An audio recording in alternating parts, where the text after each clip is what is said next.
ब्रह्मानन्दं परमसुखदं केवलं ज्ञानमूर्तिं द्वन्द्वातीतं गगनसदृशं तत्त्वमस्यादिलक्ष्यम् एकं नित्यं विमलमचलं सर्वगीताक्षिभूतम् भावातीतं त्रिगुणरहितं सद्गुरुं तं नमामि। ॐ पार्थाय प्रतिबोधितां भगवता नारायणेन स्वयं व्यासेन कथितां पुराणमुनिना मध्ये महाभारतम् अद्वैतामृतवर्षिणीं भगवतीम् अष्टादशाध्यायिनीम् अम्ब त्वामनुसन्ततामि भगवद्गीते भगवद्वेषिणीम् यं ब्रह्मा वरुणेन्द्ररुद्रमरुतः स्तुवन्ति दिव्यैस्तवैः वेदैः साङ्गपदक्रमोपनिषदैः गायन्ति यं सामगाः ध्यानावस्थिततद्गतेन मनसा पश्यन्ति यं योगिनः यस्यान्तं न विदुःसुरासुरगणा देवाय तस्मै नमः। यस्यान्तं न विदुःसुरासुरगणा देवाय तस्मै नमः।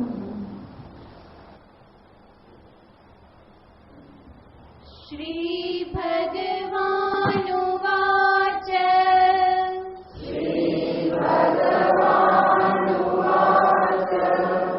अभयं सत्त्वसंशुद्धिः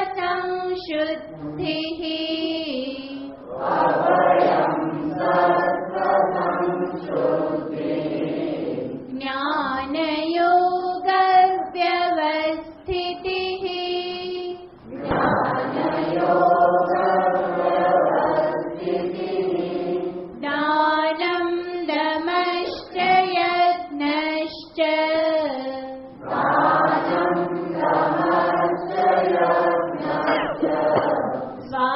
स्वाध्यायस्तप आर्जवम्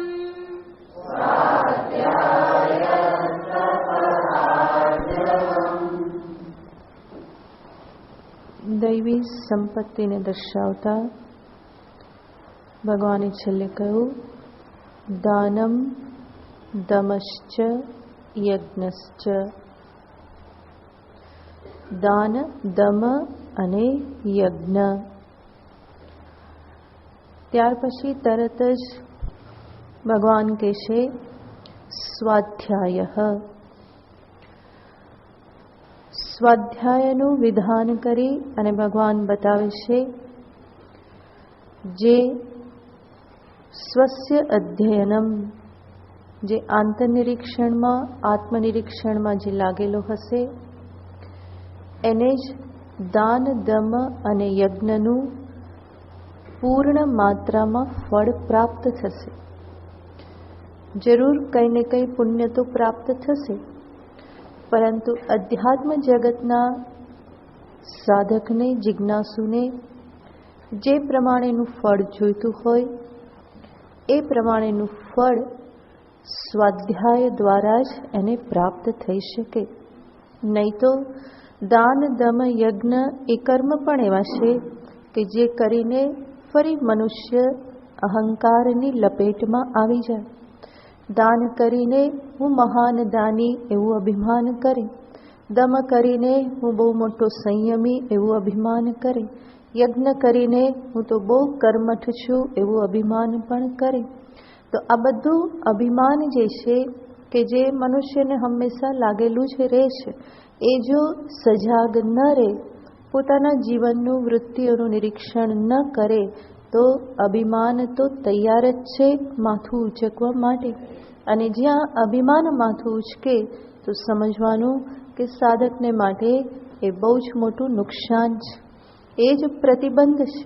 તો દૈવી સંપત્તિ જેમ જેમ પ્રાપ્ત કરતા જઈએ એમ એમ સાથે સાથે આ અભિમાનને પણ ધ્યાનમાં લેવું પડતું હોય છે. માટે જ ભગવાન છેલ્લે કહેવાના છે, નાતિ માનિતા, અતિ માનિતા જીવનમાં ન હોય. જે વ્યક્તિ પોતાની વૃત્તિઓનું, વ્યવહારનું નિરીક્ષણ કરતો રહેશે, એ ક્યારેય પણ ગાફેલ રહેતો નથી, ઊંઘતો ઝડપાઈ જતો નથી. જે કંઈ પણ કરે છે એમાં એની સજાગતા હંમેશા બની રહેશે. મનુષ્ય જીવનમાં એકને એક ભૂલ વારંવાર કરતો રહે, એની પાછળનું કારણ પણ આંતરનિરીક્ષણનો અભાવ છે. જ્યારે ભૂલ થઈ, એના ઉપર ધ્યાન નહીં આપ્યું, તો ફરી પાછી એ ભૂલ જે છે એ પુનરાવર્તિત થવાની જ છે. ભૂલો થાય છે એનું કારણ પણ એ છે, અને એકને એક ભૂલ રિપીટ થતી રહેશે એનું પણ કારણ એ જ છે કે એના ઉપર ધ્યાન આપવામાં આવતું નથી. અને અધ્યાત્મ સાધના તો આ ભૂલ કે જે સાધકની કમજોરીને વ્યક્ત કરે છે, એમાંથી બહાર નીકળવા માટે જ છે.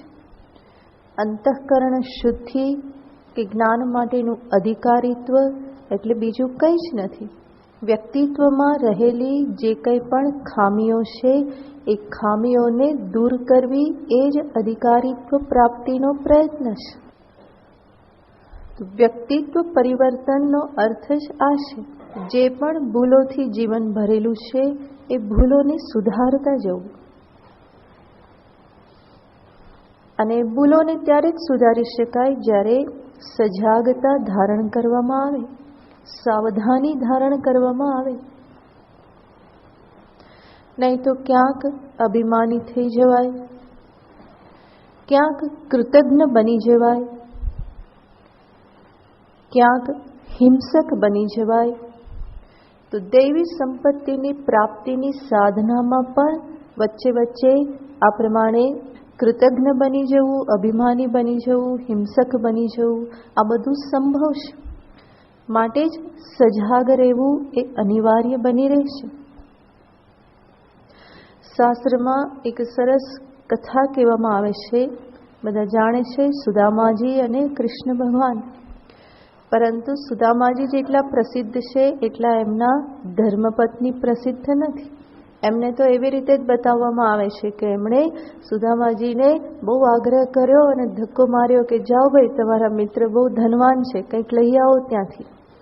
વાત તો સાચી છે, જરૂર સુદામાજીની પત્નીએ એ પ્રાર્થના કરેલી જ છે એમને કે ભાઈ ઘરમાં કંઈ છે નહીં, મિત્ર છે તમારા, દ્વારિકાના નાથ છે, એમની પાસે જાઓ અને કંઈક એમની પાસેથી લઈ આવો. પ્રાર્થના જરૂર કરેલી છે.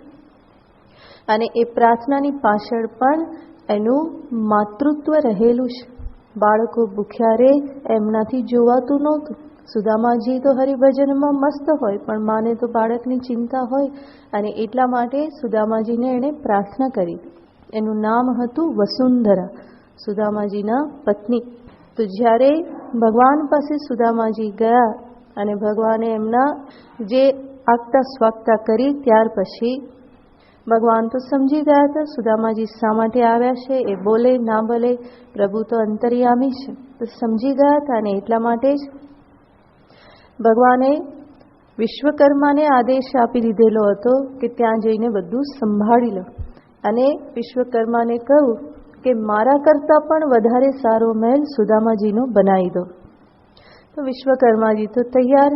આ બાજુ ભગવાને સુદામાજીને થોડા દિવસ રોકી દીધા કે મિત્ર આવ્યા છો તો થોડા દિવસ આરામથી રહો. તો સુદામાજી રોકાઈ ગયા. ત્યાં વિશ્વકર્માજી પહોંચે છે સુદામાપુરીમાં, અને ત્યાં જઈને સુદામાજીના પત્નીને કહે છે કે મને આ પ્રમાણે ભગવાન કૃષ્ણનો આદેશ છે કે કૃષ્ણના મહેલ કરતાં પણ વધારે સારો મહેલ સુદામા માટે બનાવવાનો છે. તો વસુંધરાએ સાંભળ્યું તો ખરું, પરંતુ એમના અંતરમાં કોઈ ઉમળકો પ્રગટ નહીં થયો. એ એટલા કોઈ ખુશ નહીં થઈ ગયા, પરંતુ શાંત થઈ ગયા. અને ત્યારે વિશ્વકર્માજી પૂછે છે કે દેવી, આ તો ખુશીના સમાચાર છે, તમે શા માટે આવી રીતે ગંભીર થઈ ગયા?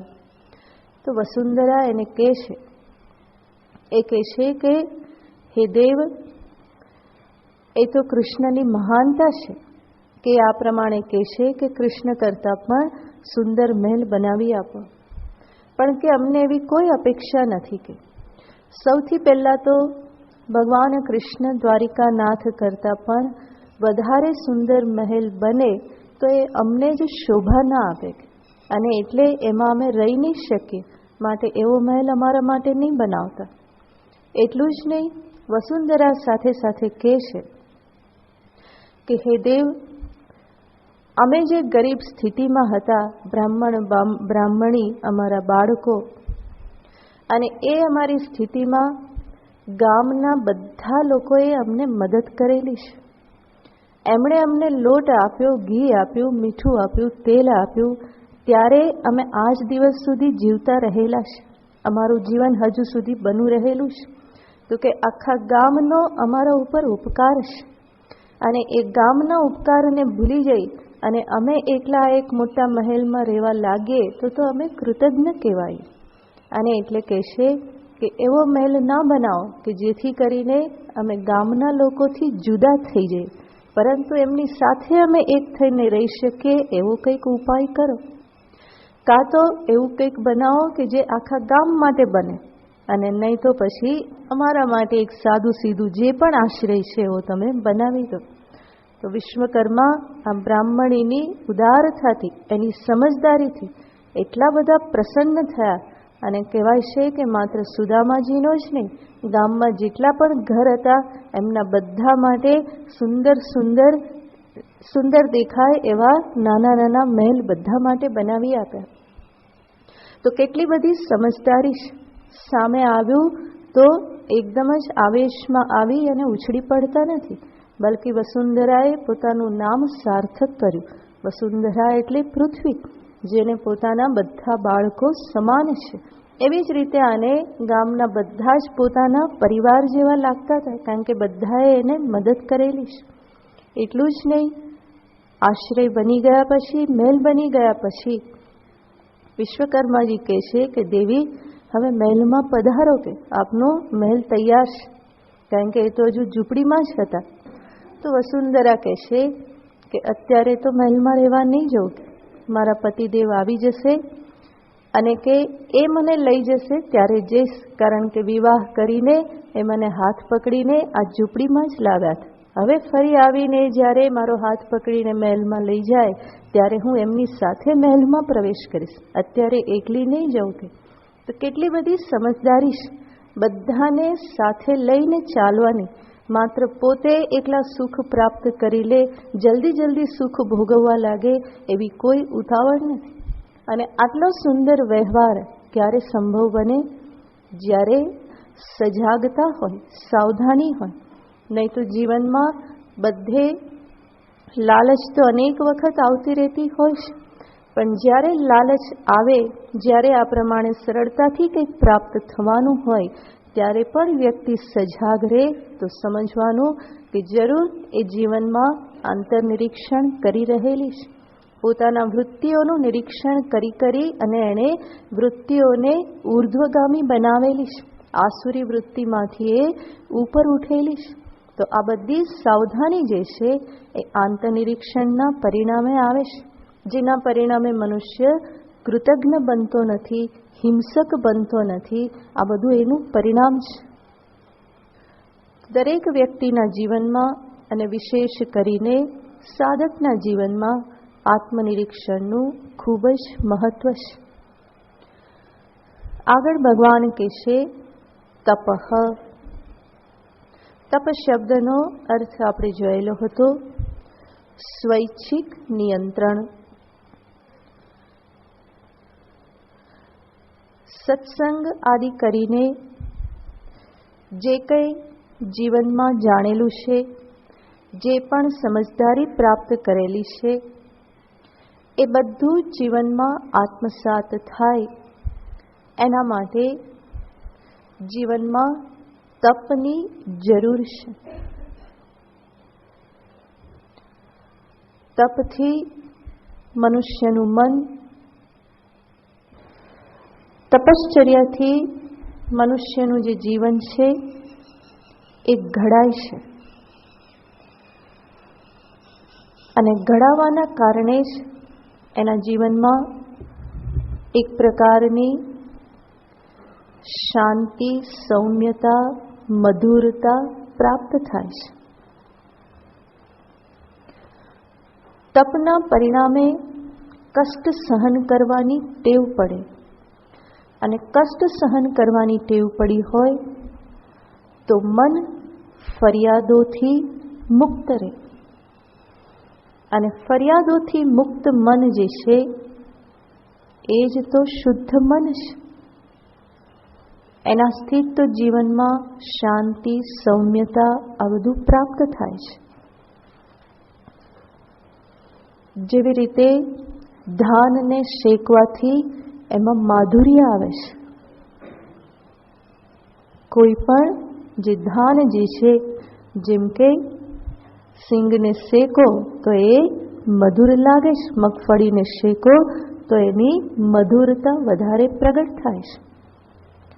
એવી જ રીતે જીવનમાં તપ હોય, કષ્ટ સહન થાય તો એનાથી જીવનમાં એક પ્રકારની અશાંતિ, સૌમ્યતા પ્રાપ્ત થાય છે. નહીં તો મનુષ્યનું મન હંમેશા ફરિયાદોથી જ ભરેલું હોય છે. આ નહીં મળ્યું, તે નહીં મળ્યું, આણે આમ નહીં કર્યું, આણે નહીં કર્યું, આમ નહીં થયું, આમ ધાર્યું હતું, આમ થઈ ગયું. પરંતુ જેને થોડી કષ્ટ સહન કરવાની આદત પડેલી છે એ નાની નાની બાબતોમાં ફરિયાદ નહીં કરે, અને ફરિયાદ નહીં થાય તો મન શાંત રહેશે. અને એવા શાંત મનથી ભગવત ચિંતન, આત્મચિંતન કરવું સરળ બની જાય છે. અને જે અધ્યાત્મ પથે આગળ વધવા માગે છે એણે તો જરૂર પોતાની ભોગ વૃત્તિ ઉપર સંયમ પ્રાપ્ત કરવાનો જ છે. અને એ આ તપશ્ચર્યાથી જ પ્રાપ્ત થાય. દિવસે દિવસે મનુષ્ય એટલો બધો સુવાળો થતો જાય છે, કોમળ થતો જાય છે કે એના માટે થોડું કષ્ટ સહન કરવું એને બહુ મોટી વસ્તુ લાગે છે. પરંતુ જીવનમાં દરેક દિવસ એક સરખા તો રહેતા નથી. ક્યારેક ને ક્યારેક કંઈ ને કંઈ કષ્ટ તો આવવાનું જ છે. અને એ કષ્ટ સહન કરવાની જો ટેવ નહીં પાડી હોય તો નાની અમથી તકલીફ પણ મારું ભગવત ચિંતન, આત્મચિંતન છોડાવી દેશે. તો એ નિરંતર કરવું હોય તો આ બધી આદતો જીવનમાં પાડવી પડે છે. એટલું જ નહીં, આ તપથી, કષ્ટ સહન કરવાથી મનુષ્યનું આત્મબલ વધે છે. અને જેટલું આત્મબલ વધે એટલું જ જીવનનો માર્ગ સરળ થતો જાય છે. જેનું આત્મબલ વધારે એ જીવનમાં ક્યારેય પાછો પડતો નથી. અને સાધકે તો ઘણા બધા વિઘ્નો, પ્રતિબંધોનો સામનો કરવાનો જ હોય છે. બાહ્ય જગતના, આંતર જગતના, એ બધાની સામે એ ત્યારે જ ટકી શકે જ્યારે એનું આત્મબલ બુલંદ હોય. તો આ દ્રષ્ટિએ પણ સાધકે જીવનમાં તપને સ્થાન આપવું રહ્યું. એવી રીતે પોતાનું જીવન કેળવવું જોઈએ કે કોઈ પણ વસ્તુનો અભાવ એને પરેશાન ન કરે. કોઈ પણ વસ્તુના અભાવમાં ચલાવી લેવાની આદત પાડવી જોઈએ. અને એનાથી જ જીવનમાં સ્વાધીનતાનો અનુભવ થાય. અને સ્વાધીનતા જેવું સુખ બીજે ક્યાંય નથી. સર્વમ આત્મવશમ સુખમ, સર્વમ પરવશમ દુઃખમ. તો તપ જે છે એ મનુષ્યને આત્મબલ પ્રદાન કરી અને સ્વાધીન કરનારું છે. માટે એ સાધકના જીવનમાં ઉપયોગી છે. આગળનો ગુણ દર્શાવતા ભગવાન કહેશે આર્જવમ. આર્જવમ શબ્દનો અર્થ આપણે જાણીએ છીએ સરળતા. અને સરળતા એટલે શું? સીધી સાદી વ્યાખ્યા છે મન વચન કર્મમાં એક રૂપતા. મનમાં જે હોય એ વાણીમાં આવે, વાણીમાં જે આવે એને અનુરૂપ વ્યવહાર થાય, કર્મ થાય. તો મન વચન અને કર્મ ત્રણેય એક લાઈનમાં હોય, સીધી લાઈનમાં હોય, એક દિશામાં જતા હોય. એવો જે વ્યવહાર જે કરી શકે એ વ્યક્તિને સરળ વ્યક્તિ કહેવાય. તો મન વચન કર્મમાં આ પ્રમાણે બેલેન્સ હોય, બધા એક દિશામાં જાય છે. નહીં તો મનમાં કંઈ હોય, બોલવામાં કંઈ આવે અને કરવામાં કંઈક ત્રીજું આવે તો એ તો ખલ પુરુષનું લક્ષણ છે. સાધુ પુરુષનું લક્ષણ તો આ સરળતા જ છે. મનસ્યેકમ વચસ્યેકમ કર્મણ્યેકમ મહાત્મનામ. મનસ્યન્યત વચસ્યન્યત કર્મણ્યન્યત ખલાનામ. તો મન વચન કર્મમાં એક રૂપતા, એલાઇનમેન્ટ. જેવી રીતે ગાડીનું એલાઇનમેન્ટ કરવામાં આવે ને કે બરાબર છે કે નહીં, એવી રીતે મનુષ્યનું વ્યક્તિત્વ, આ સમસ્ત ઉપાધિ એ જ્યારે બરાબર એક લાઈનમાં હોય તો એને સરળતા કહેવામાં આવે. સરળતા કહેવામાં આવે છે કે સાધકની, બ્રાહ્મણની એ બહુ જ મહત્વની સંપત્તિ છે. બીજા બધા જ ગુણોનો વાસ આ સરળતામાં છે. જે સરળ હશે એ અભિમાનથી બચશે, જે સરળ હશે એ ક્રોધ હિંસાથી પણ બચશે, એ ક્યારેય પણ કૃતજ્ઞ નહીં બને, જૂઠાળા નહીં ચલાવે. તો સરળતામાં ઘણા બધા દૈવી ગુણોનો સમાવેશ થઈ જાય છે. બલકી સરળતા એ બીજા ઘણા બધા દૈવી ગુણોની જનની છે, માતા છે. સરળ લેવામાં ઘણા બધા લાભ છે. આપણે જેના વિશે અનેક વખત વિચાર કરેલો જ છે. સરળ વ્યક્તિ બધાને વાલી લાગે, એ બધાના વિશ્વાસનું પાત્ર બને,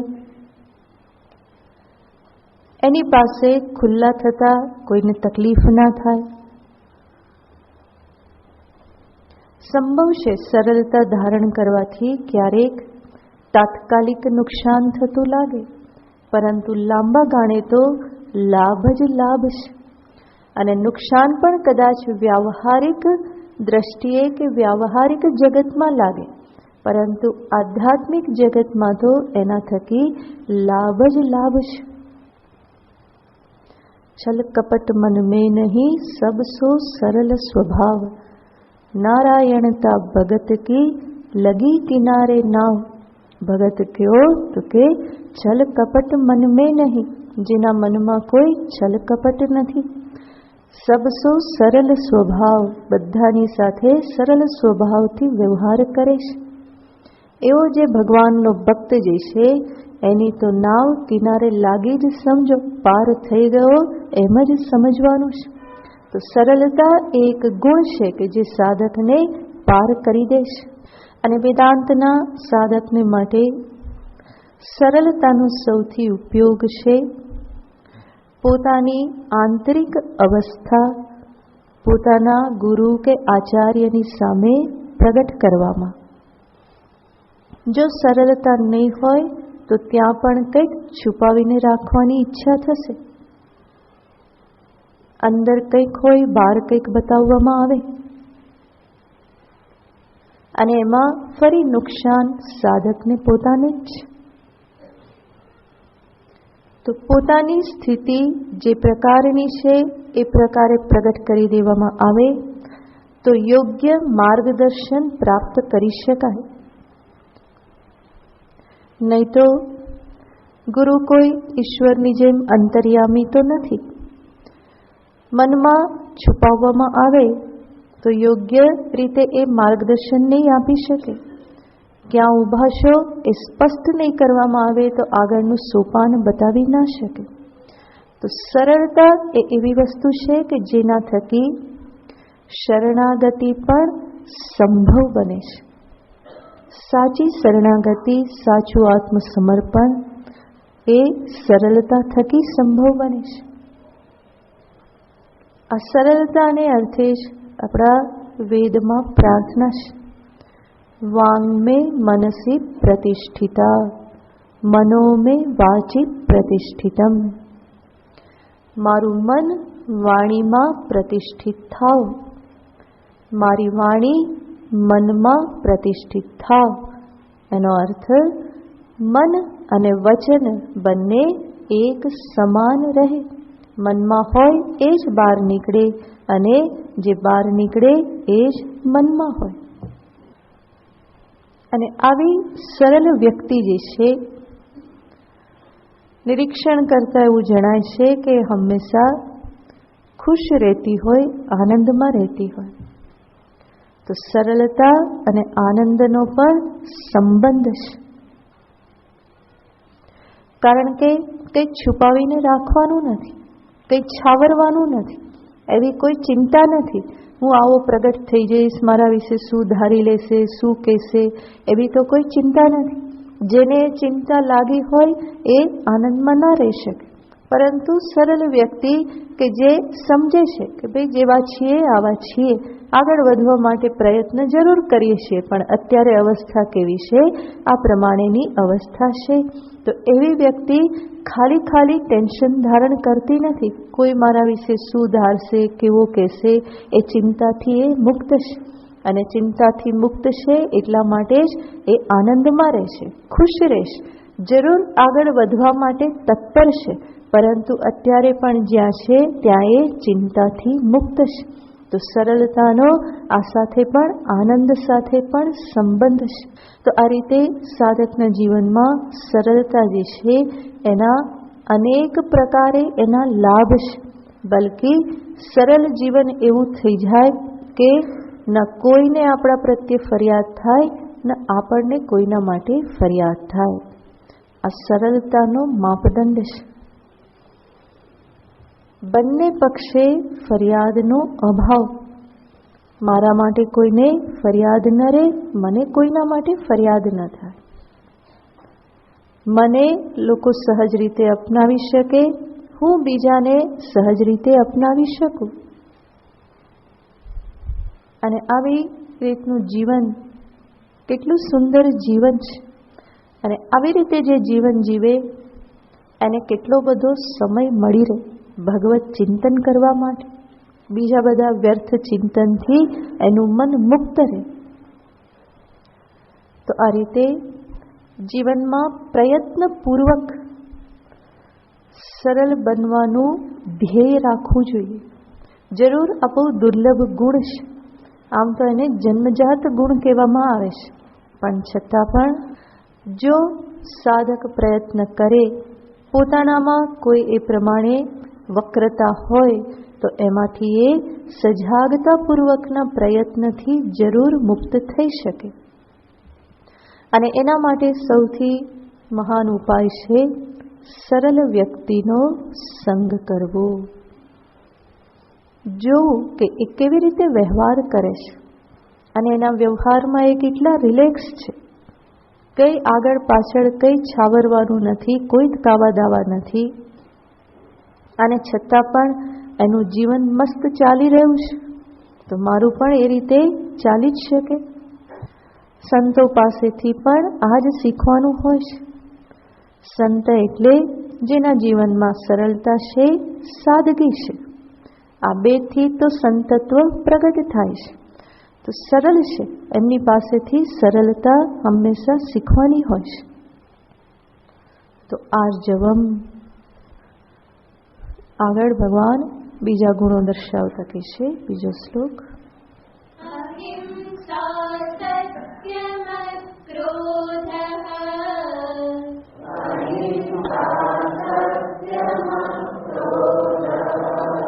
ત્યાગ શાંતિરપૈશુનમ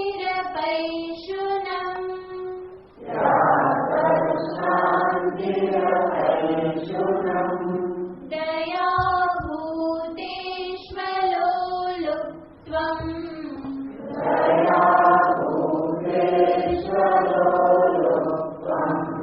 માર્દવમ હીરચાપલમ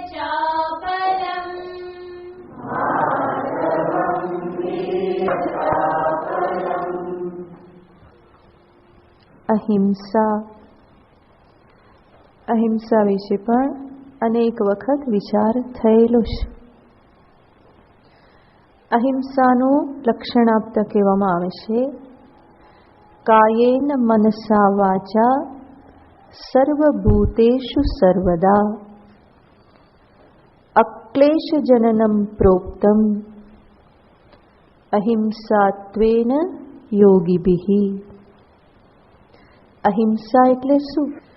કાયેન મનસા વાચા, શરીરથી, મનથી, વાણીથી. તો આ ત્રણ પ્રકારે અહિંસાનું વિધાન કરવામાં આવે છે. શારીરિક અહિંસા, વાચિક અહિંસા અને માનસ અહિંસા. શા માટે આ ત્રણ સ્તર પર અહિંસાનું વિધાન છે? કારણ કે હિંસા ક્યાંથી થાય છે? એ ત્રણ સ્તરથી થાય છે, કા શરીરથી, કા વાણીથી, કા મનથી.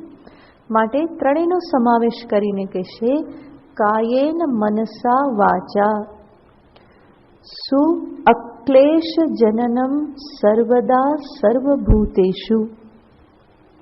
શરીર, મન, વાણીથી હંમેશા કોઈ પણ જીવને, ભૂતને દુઃખ ન આપવું. ક્લેશ જનન એટલે કે ક્લેશ ઉત્પન્ન કરવો, દુઃખ ઉત્પન્ન કરવું. અક્લેશ જનન, દુઃખ ન આપવું, ન ઉત્પન્ન કરવું. તો શરીર, મન, વાણીથી કોઈ પણ જીવને દુઃખ ન આપવું એને અહિંસા કહેવામાં આવે છે. અને આ અહિંસા એ સામાન્ય ધર્મ છે. સામાન્ય ધર્મ એનો અર્થ છે સર્વ મનુષ્યોને સમાન રૂપે લાગુ પડતો ધર્મ. દરેકે જેનું પાલન કરવાનું છે. જેવી રીતે મારા માટે અન્ય કોઈ દુઃખ ઉત્પન્ન કરે તો એ મને પસંદ નથી. એવી જ રીતે મારા થકી કોઈને દુઃખ થાય તો એ બીજાને પણ પસંદ ન જ હોય. માટે એ સામાન્ય ધર્મ બની રહેશે. તો આ સીધો સાદો ધર્મ છે, બીજાને દુઃખ ન પહોંચાડવું. પોતાનું જીવન એવી રીતે ગોઠવવું કે જેથી કરીને અન્ય જીવોને ઓછામાં ઓછું દુઃખ થાય, ઓછામાં ઓછી હિંસા થાય. જરૂર સંપૂર્ણ અહિંસક જીવન સંભવ નથી. જીવો જીવસ્ય જીવનમ આ સામાન્ય નિયમ છે. એટલે મનુષ્ય માટે પણ સંપૂર્ણ અહિંસક જીવન સંભવ નથી. પોતાનું જીવન ધારણ કરી રાખવાની પ્રક્રિયામાં પણ અનેક જીવોની હિંસા એના દ્વારા થાય જ છે.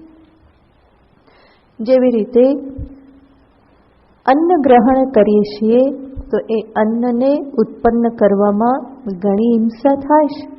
જીવાત લાગી ગઈ ખેતરમાં તો દવા નાખવી પડે છે.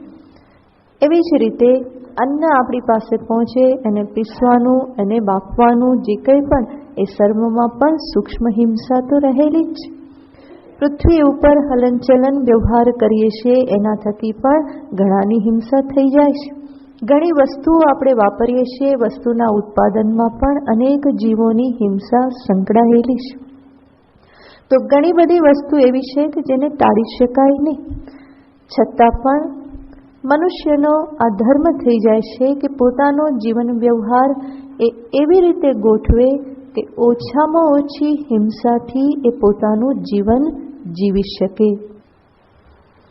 જે હિંસા ટાળી ન શકાય એની વાત અલગ છે, પરંતુ ટાળી શકાતી હોય એને તો ટાળવી જ જોઈએ.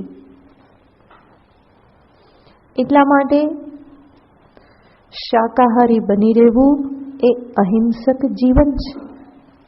જરૂર એમાં કેટલીક હિંસા સંકળાયેલી છે, છતાં પણ એ ટાળી ના શકાય એવી છે.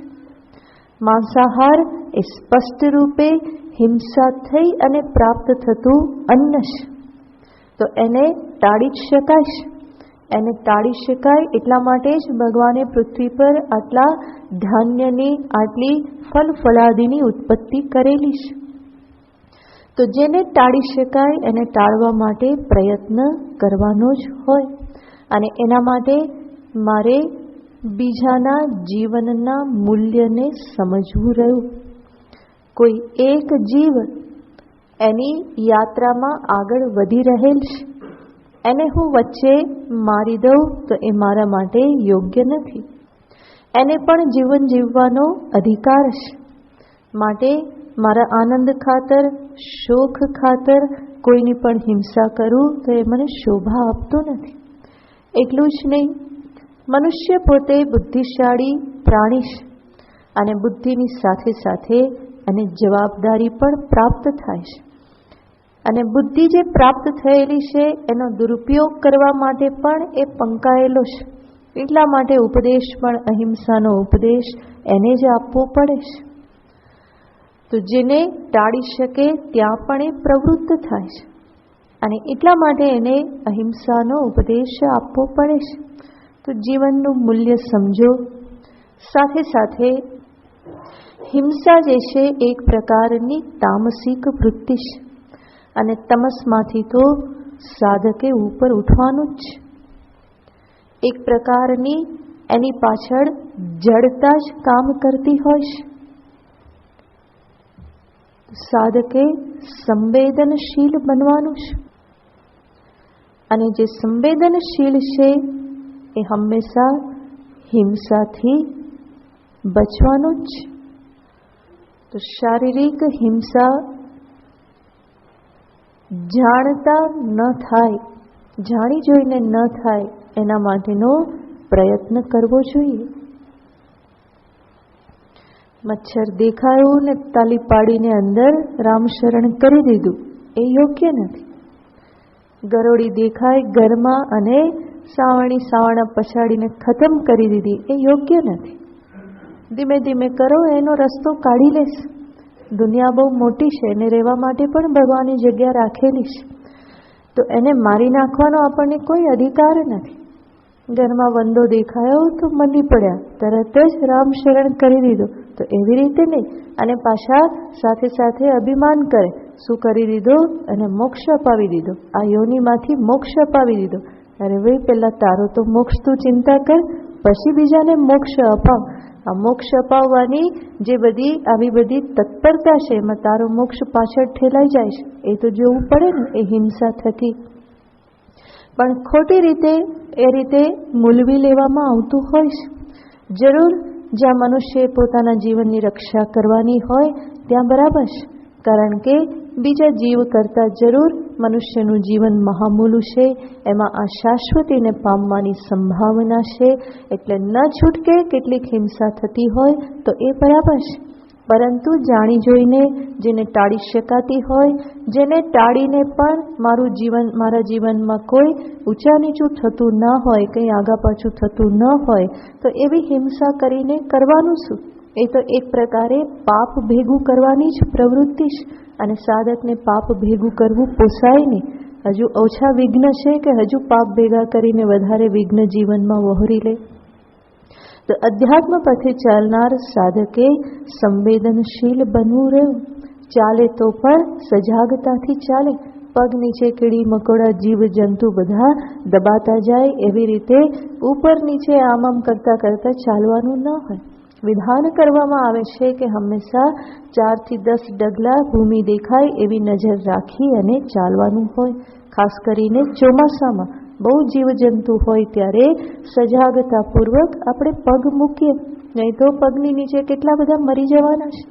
તો આ બધાથી જીવનમાં સાવધાની પ્રાપ્ત થાય, અને સાવધાની પ્રાપ્ત થાય તો આગળ વધારે સાવધાન રહી અને વ્યવહાર કરી શકાય. સંન્યાસીને માટે તો અહિંસા એને પ્રથમ ઉપદેશ આપવામાં આવે છે. અભય, અહિંસા આ બધા એના ધર્મ કહેવામાં આવે છે, પ્રતિજ્ઞા લેવડાવવામાં આવે છે. ત્રણેય લોકના જીવોને અભયદાન કરવામાં આવે છે. એ અભયદાનમાં અહિંસા પણ આવી જાય. એ હેતુથી ચાતુર્માસ્યનું વિધાન છે. સંતો ચાતુર્માસ કરે, આમ તો પરિવ્રાજક હોય, ચાલતા રહેતા હોય, પરંતુ ચાતુર્માસમાં એક જગ્યાએ રહે. એનું કારણ શું? તો કે ચોમાસામાં જીવજંતુઓ બધા બહુ જ હોય, અને ત્યારે પરિવ્રાજક બનીને યાત્રા કરે તો એના થકી શું થઈ જાય? હિંસા થઈ જાય. અને એટલા માટે એ એક જ સ્થાનમાં રહે અને ત્યાં બધાને સત્સંગ કરાવે. તો ચાતુર્માસની પાછળનું આ પણ એક કારણ છે. તો આપણા શાસ્ત્રમાં પણ જ્યાં ને ત્યાં અહિંસાનું વિધાન કરવામાં આવેલું છે. એટલું જરૂર છે કે સંપૂર્ણ અહિંસક જીવન સંભવ નથી, છતાં પણ જેટલે અંશે અહિંસાનું પાલન થઈ શકે એટલે અંશે તો કરવાનું કહેવામાં આવેલું જ છે. આ શારીરિક હિંસા, એનાથી આગળ બીજું સાધન મનુષ્યને મળ્યું છે વાચિક હિંસા. એ વચનથી થતી હિંસા. સંભવ છે અધ્યાત્મનો પીપાસુ જે છે એ શરીરથી હિંસા નહીં કરે, મારામારી નહીં કરે, કોઈને થપ્પડ નહીં મારી દે, પરંતુ જો સજાગ નહીં રહે તો એની વાણી જે છે એ જરૂર બીજાને દુઃખ પહોંચાડતી રહેશે, બીજાના અંતરમાં ક્લેશ કે દુઃખની ઉત્પત્તિ કરતી રહેશે. તો ત્યાં સાધકે સજાગ રહી અને વાચિક હિંસાથી બચવાનું હોય, જેના માટે આગળ ભગવાન કહેવાના છે સત્યમ, સાથે સાથે અક્રોધ, માર્દવમ. આ બધું જે વિધાન જે છે એ વાચિક તપને દર્શાવનારું વિધાન છે. વાણી એક મનુષ્યને ઈશ્વર તરફથી પ્રાપ્ત થયેલું વરદાન છે, બહુ મહાન વસ્તુ છે. બીજી કોઈ યોનિને આ પ્રમાણે વાણી પ્રાપ્ત થયેલી નથી. તો કેટલી ભગવાનની મહાન કૃપા છે કે આવું સુંદર સાધન આપેલું છે, જેના થકી કેટલું બધું કાર્ય મનુષ્ય કરે છે. પોતાના સૂક્ષ્મ ભાવોને પ્રગટ કરી શકે, વિચારોને પ્રગટ કરી શકે, સુખ દુઃખને પ્રગટ કરી શકે. એટલું જ નહીં, આ જ્ઞાન પણ વાણી થકી જ પ્રાપ્ત થાય છે. તો વાણી એ મહામૂલું સાધન છે, માટે જ એની મૂલ્યતા સમજી અને બહુ જ સમજી વિચારીને એનો ઉપયોગ કરવાનો હોય. ભગવાન આગળ વાચિક તપ બતાવવાના જ છે.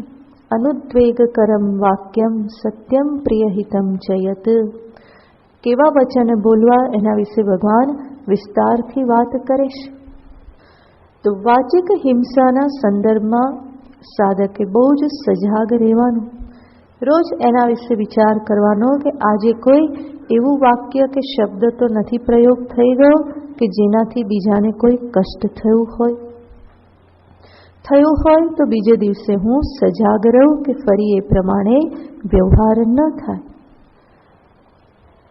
વાણી બહુ જ સહજ રીતે મનુષ્યને મળી ગઈ છે, અને એટલા માટે એના ઉપયોગમાં પણ એ સજાગ રહેતો નથી, સડસડાટ ચાલે છે, જરા પણ એને કંઈ વિચાર કરવો પડતો નથી. સ્વામી તદરૂપાનંદજી કે આ જેવી રીતે પેલા પર્વતીય વિસ્તાર હોય અને એમાં જીપ કેવી ઝટપટ ચાલતી હોય, સડસડાટ આમ તેમ ચાલતી હોય, બીજા વાહનો બહુ ચાલી ના શકે, પરંતુ જીપ જે છે એ સડસડાટ નીચે ઉતરતી હોય કે એવી જ રીતે માણસની જીપ જે છે આવી સડસડાટ ચાલતી રહેશે કે ક્યાંય બ્રેક લાગતી નથી, એ એવી જ રીતે ભાગતી જ હોય, કંઈ જોયા વગર, આમ તેમ જોયા વગર એ ભાગે છે. અને એમાં સાધકને ઘણું બધું નુકસાન છે. માટે ઉપનિષદ કહે છે અન્યા વાચો વિમુંચથ. જે વ્યર્થ વાણી હોય એનો ત્યાગ કરો. આવશ્યક હોય એટલું બોલો તો ઘણા બધા વાણીના દોષોથી બચી જવાશે. એવું કહેવાય છે કે મધુર વાણી જે છે એ વશીકરણ મંત્ર છે. બીજો કોઈ મંત્ર નહીં કરવો પડે.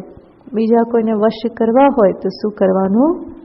મધુર વાણી બોલો, મૃદુ વાણી બોલો, મધુર વાણી બોલો, હિતકારી વચન બોલો. નહીં કે મસ્કા મારતા રહો. બરાબર? મધુર વાણી બોલો એનો અર્થ એ નહીં કે મસ્કા મારતા રહો, ફૂલડા ચડાવતા રહો ખાલી. પરંતુ મધુર વાણીનો અર્થ છે શાંતિથી, મૃદુતાથી, હિતકારી, પ્રિય લાગે એવું વચન બોલો. ઘણી વખત સ્પષ્ટ વક્તૃત્વના ઓળા હેઠળ વાચિક હિંસા થતી રહેતી હોય છે કે હું તો કોણ, જેવું હોય એવું તડને ફળ કરનારો. પણ એ તડફળ કરવું એ સાધકનું લક્ષણ નથી. જેવું હોય એવું તડફળ કરવાનું ના હોય.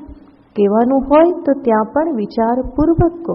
જે કહેવાનું હોય એ કહેતા પહેલાં થોડું વિચારી લો કે આ જરૂર કડવું સત્ય છે, પણ હું એને કેવી રીતે કહું કે જેથી કરીને સામેની વ્યક્તિને એ સાંભળવાથી ઓછામાં ઓછું કષ્ટ થાય. જરૂર સ્પષ્ટ બોલો, વાંધો નહીં, પરંતુ એમાં પણ વિવેક રાખવાનો હોય. માટે જ કહેવામાં આવે કે કાણાને કાણો ના કહેવાય. એ ભાઈ તું કાણો છે, જરૂર આ સ્પષ્ટ વક્તૃત્વ છે, પણ એ સ્પષ્ટ વક્તૃત્વનો ખોટી જગ્યાએ ઉપયોગ છે. એવી રીતે કહેવાનું ન હોય. તો દરેક જે વાત કહેવાની હોય એની એક રીત હોય છે. વિચાર કરી અને એને સારામાં સારી રીતે કહેવાનો પ્રયત્ન કરો. અને આવી રીતે વિચાર કરશો ને તો બોલવાનું બહુ ઓછું થઈ જશે. મોટે ભાગે કંઈ બોલવાનું સૂચશે નહીં. આપોઆપ મૌન વ્રતનું પાલન થવા લાગશે. નહીં તો વાણી જે છે એનો દુરુપયોગ મનુષ્ય જેટલો કરે છે એ ખરેખર અકલ્પનીય છે. કેટલો દુરુપયોગ થાય છે. પરંતુ સાધકને માટે તો એ સાધન બહુ જ મહત્વનું છે. એટલું જ નહીં, આપણે જે કંઈ પણ બોલીએ છીએ એના સંસ્કાર આપણા જ અંતરમાં ફરી પડી જતા હોય છે. જે કંઈ પણ રાગ દ્વેષના આવેશપૂર્વક, ક્રોધના આવેશપૂર્વક બોલવામાં આવતું હોય એ ઘણા કલાકો સુધી અંદર ગુમરાતું રહે છે. એટલું જ નહીં, એના સૂક્ષ્મ સંસ્કાર પણ અંદર પડી જતા હોય છે. અને એ ફરી આગળ જતા મારા માટે નુકસાનકારક બને છે. પરંતુ સરળ ભાષા બોલ્યા હોય, શાંતિથી, મૃદુતાથી કહ્યું હોય તો એ વદન વ્યવહાર ત્યાં જ પૂરો થઈ જાય છે. એ મનને પછી બિઝી નથી રાખતું, અંદર ગુમરાયા નથી કરતું, પરંતુ ત્યાં ને ત્યાં પૂરું થઈ જાય છે. અને એના કોઈ એવા વિશેષ ગાઢા સંસ્કાર નહીં પડે કે જે આગળ જતા નુકસાન કરે. તો આ બધો વ્યવહાર જે છે એ વ્યવહાર સાધકને માટે ડગલે ને પગલે વિચારપૂર્વક કરવા જેવો છે. કારણ કે દરેક વ્યવહારની છાપ એનું અંતર ધારણ કરતું જ હોય છે. એ ગ્રહણ કરી જ લે છે. અંતઃકરણ એટલું બધું ડેલિકેટ છે, એટલું બધું નાજુક છે કે જરાક પણ કંઈક વ્યવહાર થાય તો એના ઉપર છાપ પડી જ જાય છે. તો વાક વ્યવહાર બહુ જ મહત્વનો વ્યવહાર છે. એટલું જ નહીં, સાધક એના થકી જ બહુ બહિર્મુખ બનતો હોય છે. અંતર્મુખ બનવું હોય તો વાણી ઉપર સંયમ રાખવો જ રહ્યો. ત્યાર પછી આવે છે માનસ હિંસા. માનસ હિંસાનો અર્થ છે મનમાં હું કુભાવ ધારણ કરું, ખોટા વિચારો ધારણ કરું તો એ પણ મારી આજુબાજુના જગતને બગાડે છે, વિપરીત સ્પંદનો ઉત્પન્ન કરે છે. ફરિયાદ કરતા રહેવું, શંકા કરતા રહેવું, કોઈનું અહિત થાય એવું વિચારવું, આ બધી માનસ હિંસા છે. ખુશ ના રહેવું એ પણ એક માનસ હિંસા છે. આપણે ખુશ ના રહીએ તો બીજાને ચિંતા થવા લાગે. અને એક વ્યક્તિ ટેન્શનમાં હોય તો ઘરમાં બીજા બધા કારણ વગર ટાઈટ થઈ જાય. તો જે આપણી જે ટાઈટનેસ કે આપણી ચિંતા કે આપણી નાખુશી જે છે એ બીજાના અંતરમાં પણ ચિંતા પ્રગટ કરાવે છે. ત્યાં કંઈક ક્લેશ દુઃખની ઉત્પત્તિ કરે છે. માટે આ માનસ હિંસાથી બચવા માટે સૌથી પહેલાં શું કરવાનું? ખુશ રહેવાનું, હે ને? મોજમાં રહેવાનું, ફોજમાં નહીં. ફોજમાં રહેવું એનું ટાઈટ રહેવું, અને મોજમાં રહેવું સરળતાથી રહેવું. તો આપણે ખુશ રહીએ, પ્રસન્ન રહીએ, તો આજુબાજુનું વાતાવરણ પણ પ્રસન્ન રહે. તો આપણી અભિવ્યક્તિ એવી હોય કે જેથી કરીને સામેની વ્યક્તિને ચિંતા, ટેન્શન, ભાર એવું કંઈ ના અનુભવાય.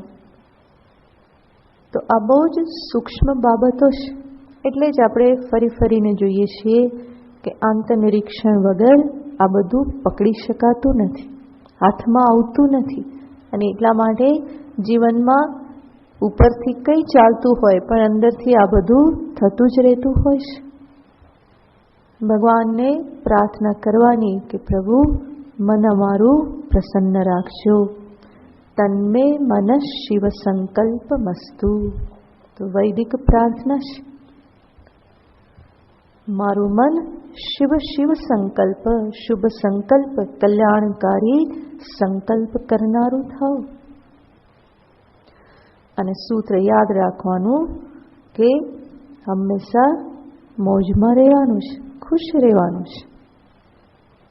સંતો પણ હંમેશા આ જ ઉપદેશ આપતા હોય છે. ખુશ રહો, પોતાના મનમાં દુઃખ ઉત્પન્ન ન થવા દો. હું મારા અંતરમાં દુઃખ ઉત્પન્ન કરું, ફરિયાદ કરું, રડારોડ કરું, તો એ એક પ્રકારે ભગવાન પ્રત્યે થતી ફરિયાદ છે. અને ભગવાનને એ પસંદ નથી. કોઈ સાધક રોતો રહે, ફરિયાદ કરતો રહે, ભગવાનને પસંદ નથી. જે પણ થાય છે એમની ઈચ્છાથી થાય છે. અને એમાં હું ઊંચો નીચો થઉં એનો અર્થ શું? કોની સામે વિરોધ નોંધાવું છું? ભગવાન સામે વિરોધ નોંધાવું છું. તો સાધકની તો ઈશ્વરમાં શરણાગતિ હોય છે. જરૂર પોતાના તરફથી જે કરવાનું હોય, પ્રયત્ન કરવાનો હોય તે કરે, પરંતુ જ્યાં કંઈ થવાનું ન હોય ત્યાં ઈશ્વર ઈચ્છા સમજી અને શાંત રહેવાનું હોય. ભગવાનની ઈચ્છા મહાન છે. એ એક જ ઈચ્છા તો જગતમાં કામ કરે છે. અને એને હું જો અપનાવી લઉં તો પછી ફરિયાદને, વિરોધને કોઈ પ્રશ્ન જ નથી. અને તો મન હંમેશા ખુશ રહે. તો આ માનસ હિંસાથી બચવાનો ઉપાય છે. ભગવાનને પ્રાર્થના કરો, ખુશ રહો. અહિંસા પછી આગળ ભગવાન કહે છે સત્યમ. સત્યમ શબ્દનો અર્થ થાય છે યથાભૂત વચનમ. યથાભૂત વચનમ એનો અર્થ જેવું છે એવું કહેવું. આ પણ સરળતાનો જ એક ભાગ છે, કે પછી વાચિક તપનો પણ એક ભાગ છે. સત્ય વચન, જેને બીજા શબ્દમાં આપણે પ્રામાણિકતા કહીએ. ભગવાન વાચિક તપમાં આ કહેવાના જ છે સત્યમ પ્રિય હિતમ. તો સત્ય વચન એ વાણીનું તપ છે. પારમાર્થિક સત્ય સુધી પહોંચવા માટે વ્યાવહારિક એવું વાણીનું સત્ય એ સાધનરૂપ છે. સત્યેન લભ્ય ઉપનિષદનું વચન છે. સત્યથી પ્રાપ્ત થાય છે પરમાત્મા. સત્યમ બ્રુયાત, પ્રિયમ બ્રુયાત. તો પારમાર્થિક એવું સત્ય, પરમ સત્ય સ્વરૂપ પરમાત્માની ઉપલબ્ધિને માટે વ્યાવહારિક વાણીનું સત્ય એ સાધન છે. એટલે જ તો ભગવાન અહીંયા દૈવી સંપત્તિ જે સાધનોની વાત કરે છે એમાં ભગવાને એનો સમાવેશ કર્યો. વર્તમાન સમયમાં સૌથી દુર્લભ હોય તો આ સત્ય દુર્લભ છે. કંઈક ને કંઈક ઊંધા ચતું ખોટું કરી અને જીવન જીવવાની ટેવ પડી ગયેલી છે. એટલું જ નહીં, અસત્ય જીવનમાં એટલું બધું વણાઈ ગયેલું છે કે એ ખૂંચતું પણ નથી. દુઃખની વાત તો એ છે, ટ્રેજેડી એ છે કે મનુષ્ય અસત્યની સાથે એટલો બધો મિત્રભાવ કરતો થઈ ગયો છે કે એને ખૂંચતું પણ નથી અને એણે અપનાવી લીધેલું છે કે જીવન તો આ પ્રમાણે જ હોય, આ પ્રમાણે જ જીવવું પડે, આનાથી બીજી કોઈ રીતે જીવી શકાય એમ નથી. અને આ જ મનુષ્ય જીવનની વિડંબણા છે, કરુણતા છે કે અસત્યને એ પોતાના જીવનના એક અનિવાર્ય ભાગ તરીકે સ્વીકાર કરી અને જીવતો થઈ ગયેલો છે. એનું કારણ શું? એનું મુખ્ય કારણ છે મનુષ્યની અમર્યાદ ઈચ્છાઓ, કામનાઓ. અને અનેક પ્રકારની ઈચ્છાઓ હોય, અનેક કામનાઓ હોય, એ બધાને પૂરી કરવી એ સંભવ તો નથી. અને એમાં પણ સત્યનો આશ્રય લે તો બહુ જ ઓછી પૂરી થાય. પરંતુ કામનાઓ એટલી બધી તીવ્ર છે, એટલી બધી ઈચ્છાઓ છે ઘણું બધું પ્રાપ્ત કરી લેવાની, એટલા માટે સત્યનો એ ભોગ આપવા તૈયાર થઈ જાય છે, પ્રામાણિકતાનો ભોગ આપવા તૈયાર થઈ જાય છે. પણ સાથે સાથે વિચારતો નથી કે લાંબા ગાળે આનું પરિણામ શું આવશે. સત્યનો ત્યાગ કરવાથી તાત્કાલિક તો થોડો લાભ થતો જણાય છે, પરંતુ લાંબા ગાળે તો નુકસાન જ નુકસાન છે. અધર્મ, અનીતિ, અસત્યના માર્ગેથી પ્રાપ્ત કરેલું કંઈ પણ મનુષ્યને પચતું નથી. એ ક્યારેક ને ક્યારેક અપચો કરે અને દુખાવો પેટમાં ઉપાડે છે, તો જીવન દુઃખમય થાય છે. કદાચ આપણને એવું લાગે કે ના, અધર્મ, અસત્ય કરનારા બધા બહુ સુખી છે, હું જ સત્યનો આશ્રય લેવામાં પાછળ રહી ગયો છું. પણ હકીકત એવી હોતી નથી. બાહ્ય વૈભવથી સુખ પ્રાપ્ત થાય છે એવું ક્યાંય કહેવામાં આવ્યું નથી. બાહ્ય વૈભવ જરૂર કંઈક સુવિધા પ્રદાન કરે, પરંતુ સુવિધા એ સુખ નથી. સુવિધા હોય અને સુખ હોય એવું જરૂરી નથી. ઘણા બધા પાસે ખૂબ સુવિધા હોય છે, પરંતુ આખો દિવસ ફરિયાદ કરવાનું, રડવાનું ચાલુ હોય છે. જીવન અશાંતિથી ભરેલું હોય છે. મોટું ઘર હોય, ગાડી હોય, બધી જ સુવિધા હોય, ઘણું ધન હોય, પરંતુ એ ફરિયાદોથી ભરેલો હોય, રડતો રહેતો હોય. અને એ જ વૈભવ જેણે સાચા માર્ગે પરિશ્રમ કરીને પ્રાપ્ત કરેલો હોય, તો ત્યાં સુવિધાની સાથે સુખ પણ હોય છે. ઘરના બધાની વચ્ચે સૌમનસ્ય જળવાઈ રહેતું હોય. જો અનીતિના માર્ગે, અપ્રામાણિકતાના માર્ગે ધન પ્રાપ્ત થયેલું હોય, તો સર્વપ્રથમ તો પરિવારમાં જ વિખવાદ થાય છે. બહારની વાત તો અલગ છે, પરંતુ પરિવારમાં જ બધાના મન ખાટા થઈ જાય છે. મોટું ઘર હોય, 4 રૂમ હોય, તો પરિવારની 4 વ્યક્તિ 4 રૂમમાં એક બેઠી હોય. કોઈને એકબીજા સામે જોવા માટે મન ન હોય. બધા પોતપોતાનું કામ પતાવીને પોતપોતાના રૂમમાં. તો સર્વપ્રથમ શું ભાંગે? પરિવાર ભાંગે છે. એ અધર્મ, અનીતિનું ફળ ત્યાંથી જ મળવાનું શરૂ થઈ જાય છે.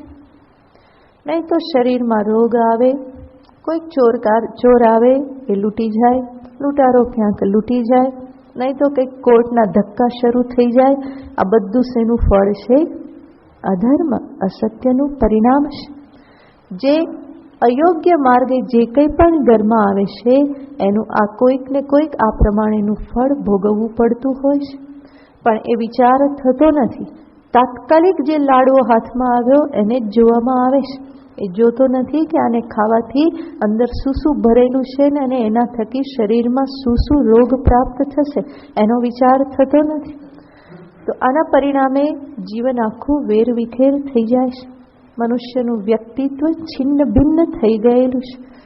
જેમ જેમ આપણે જોઈએ છીએ કે બાહ્ય વિકાસ જેમ જેમ મનુષ્ય સાધતો જાય છે, ટેકનોલોજી જેમ જેમ આગળ વધતી જાય છે, એમ એમ એનું મન કેવું થતું જાય છે, છીછરું, અશાંત થતું જાય છે.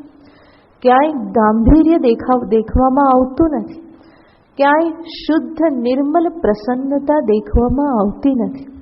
બધા મોઢા ભારે ભારે થઈને ફરતા હોય. હાસ્ય પણ કેવા થઈ ગયા તો કે બનાવટી થઈ ગયા. ફોર્માલિટીથી જીવન આખું ભરાઈ ગયું. જે સરળતા, સહજ જીવન જે છે એ તો ક્યાંય વેગળું થઈ ગયું. નિર્મલ પ્રસન્નતા, શુદ્ધ સુખ જે છે એ બહુ જ ઓછી જગ્યાએ જોવા મળે છે. તો આ બધું પરિણામ શેનું છે? અનીતિનું, અધર્મનું પરિણામ છે કે જેના મૂળમાં ફરી વાસનાઓની બેકાબુ જે સ્થિતિ જે છે એ જ રહેલી છે. તો સત્યને જો જીવનમાં અપનાવવું હોય તો સાથે સાથે મનુષ્યએ પોતાની કેટલીક ઈચ્છાઓ, જરૂરિયાતો આ બધાને ઓછા કરવા રહ્યા. થોડી ઓછી વસ્તુઓથી ચલાવવા માટેની તૈયારી રાખવી પડે તો સત્યના માર્ગે ચાલી શકાય. સત્ય પરમાત્માનું સ્વરૂપ છે. એ સત્યનું મારા અંતરમાં અવતરણ થાય અને જો હું એના માટે કંઈ પણ ત્યાગ કરવા માટે તૈયાર ન હોઉં તો આ તો વિસંગતિ છે. સત્યનું અવતરણ કરવું હોય તો સાથે સાથે કંઈક ભોગ ત્યાગ આપવાની તૈયારી હોવી જોઈએ. બાકી ખાલી રોજ બોલી લેવાથી અસતોમાં સદગમય એટલાથી કંઈ વળતું નથી. ક્યારેક ભગવાન પ્રાર્થના સાંભળી લેશે ને આવીને કહેશે કે બેટા હું તને પરમ સત્યમાં સ્થાપિત કરું, આ બધું છોડવા તૈયાર છે? તો શું કહેશે? ના હમણાં નહીં. એ તો મારાથી ભૂલથી બોલાઈ ગયું હતું અને ભૂલથી બોલાઈ જાય તમારે સાંભળવાનું નહીં. એને રદબાતલ કરી દેવાનું કે ના એ પ્રાર્થના બરાબર નથી. તો અસતોમાં સદગમય આ બોલતા પહેલા વિચાર કરવો પડે કે ખરેખર સત્યની જીવનમાં પ્રતિષ્ઠા થશે તો શું ત્યાગ કરવો પડશે, શું ભોગ આપવો પડશે, શું એના માટે મારી તૈયારી છે ખરી? જે પ્રાર્થના કરું છું એ પ્રાર્થનાને જીવનમાં અવતરિત કરવા માટે શું અંતરમાં તૈયારી કંઈ કરેલી છે? તો માત્ર બોલવા માત્રથી નથી થઈ જતું.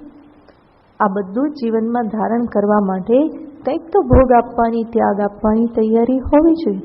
તો સત્યની પ્રતિષ્ઠા જીવનમાં એમનેમ નહીં થાય.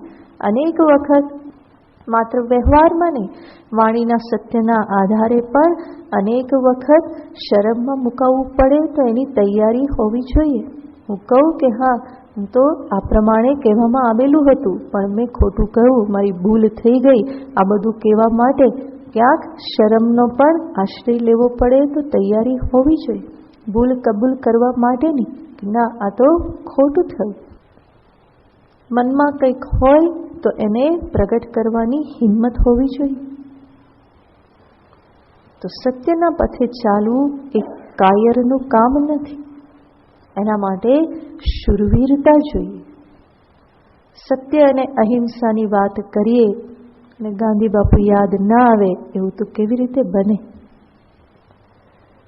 કેટલી કડી સાધના એમણે કરેલી છે. સત્યની ઉપાસના, અહિંસાના પાલનને અર્થે કેટલી મહાન ઉપાસના કરેલી છે. એટલા માટે તો ગાંધી બાપુ સત્ય અને અહિંસાના જાણે કે પર્યાય બની ગયેલા છે. એ વાત કરીએ અને ગાંધી બાપુ સામે ન આવે એવું સંભવ જ બનતું નથી. તો કેટલી હદ સુધી એમણે એ ઉપાસના કરેલી છે.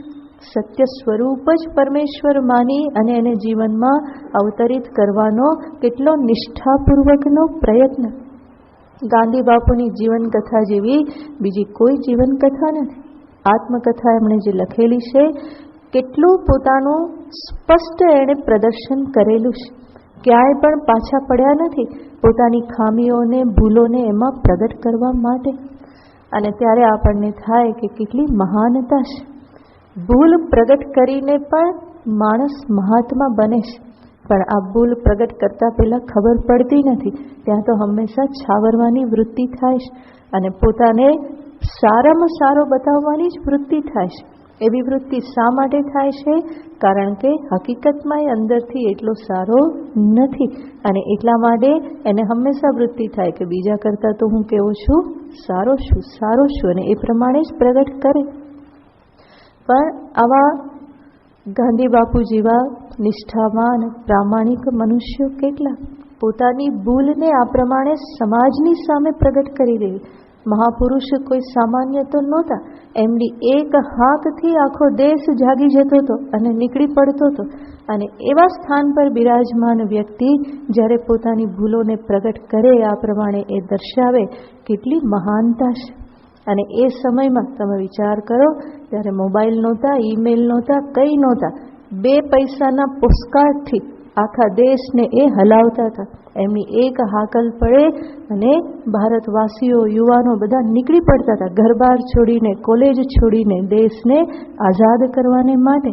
સેના થકી માત્ર એક ફરફરિયાથી, કોઈ બીજા સાધનો નહોતા એટલા બધા કે આખા દેશમાં એ પહોંચી વળે. અને છતાં પણ એમનો એક સંદેશો ફટાફટ પહોંચી જતો હતો.